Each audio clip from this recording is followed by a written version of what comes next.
feel like when I met Jennifer for the first time, it was like an instant connection. Like I've known her forever. And I could breathe like a sigh of relief.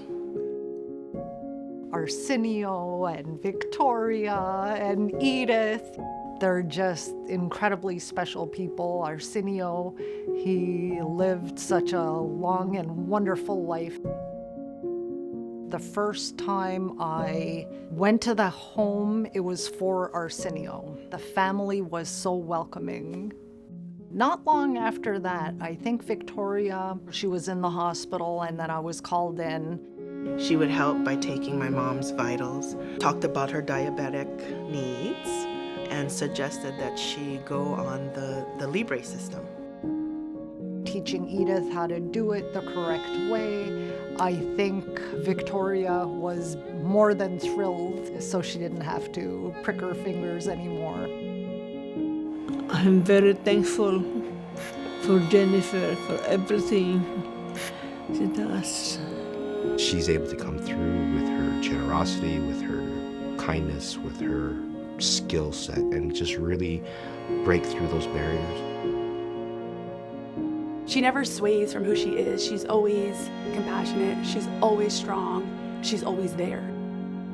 Living here in Hawaii, the island either embraces you or it doesn't. The island has embraced Jennifer. The culture, the people, the spirit. She just personifies the island of Maui.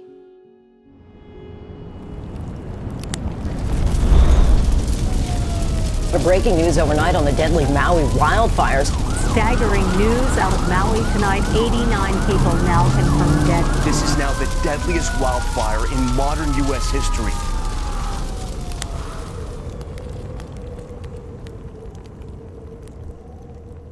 The electricity went off at 4 a.m. The wind was just howling. I've never heard or felt anything like that. The upper neighborhood needed to be evacuated. And when I went back upstairs, I just looked out the sliding doors and just started getting smokier and smokier. And then we didn't hear any warnings, no sirens went off.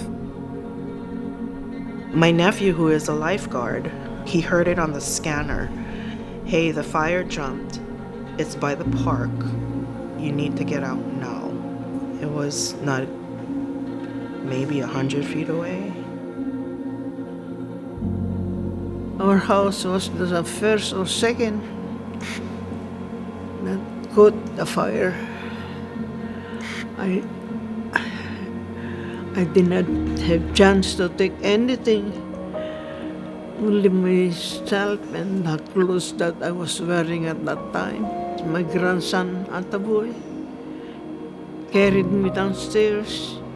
And the fire alarm was all ringing and screaming. It really becomes kind of clear just the extent of what had happened. And our response from the office is to, okay, let's make sure all of our staff are accounted for. I used to say this long before the fire, which makes it very eerie to talk about after the fire, but that Jennifer is literally the type of person who would run into a burning building to save somebody. I think it had been almost 2 full days that we hadn't heard from Jennifer, and I remember going to bed that night tearful, just hoping that whatever I woke up to in the morning was good news. And I woke up to a text that Jennifer was okay.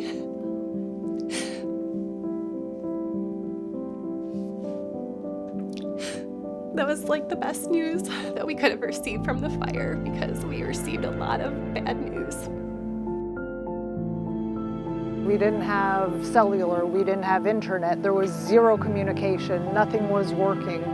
So somebody told me, go to Maui Prep and just, walk around with your phone just, until you get a bar. I was able to call her to just hear her voice.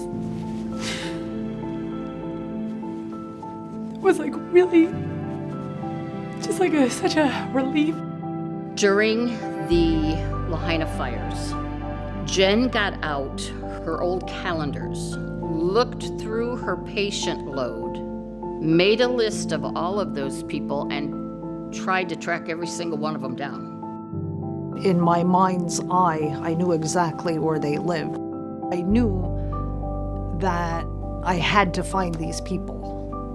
I had my list of names, I had my uniform on, I had my name tag. I went to the National Guard and he said, "You have people in there?" And I showed him, I had my pages. He said, "There's still little fires burning." He said, "And there could still be dead bodies in the street." He said, "Just, if you feel it's not safe, turn around." But I didn't know the magnitude of what actually happened and how far-reaching it was. It was all of Lahaina, just gone. Lots of people are unaccounted for after the fire. Clients, lots of the residents of Lahaina. We were going through handwritten lists to see if there were names on it that we knew. We were obviously looking for Jennifer and looking for Skip and anyone else that we could think of. Skip is somebody who was her patient many years ago, and Jennifer has taken him and so many others under her wing.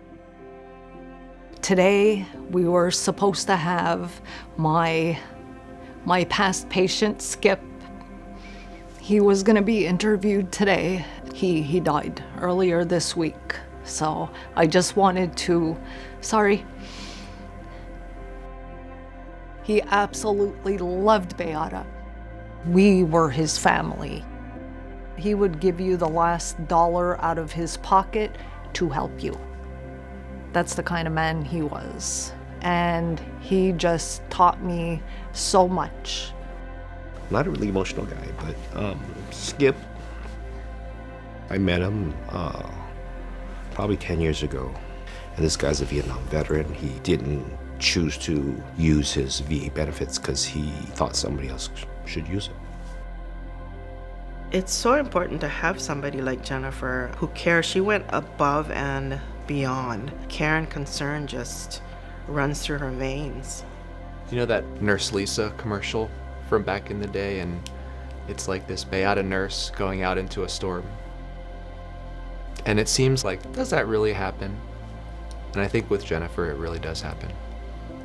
I think Jennifer is deserving of this recognition because the selflessness, the integrity. We're so proud that she's in our community. Like, it wouldn't be the same. You can just add and add and add. The depth of her compassion, the depth of her skills. I would nominate her for a Hero Award. But when you add in the fire, she just defines what a hero is. It's an incredible honor. I'm still shocked and just, I'm so incredibly touched and honored that I would even be considered to be chosen. It's the highest honor that could be given to me.